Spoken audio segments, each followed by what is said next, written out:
Imbauan Presiden Republik Indonesia terkait larangan kegiatan buka bersama atau bukber untuk pejabat negara dan ASN pun mendapat respon dari pemerintah Kota Makassar, yang mana Wali Kota Makassar Muhammad Ramdan Pomanto menyebut, tradisi buka bersama akan diganti menjadi silaturahmi jelang berbuka puasa di 100 lorong dengan membagikan 50 paket sembako setiap lorong dan akan berlangsung setiap minggu selama bulan Ramadan.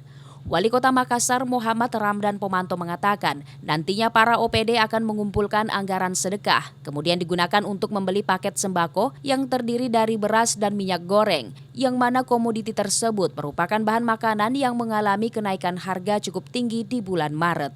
Tadinya kan mau buka puasa di lorong-lorong, tapi karena ada perintah seperti itu, maka kita tidak melakukan buka puasa.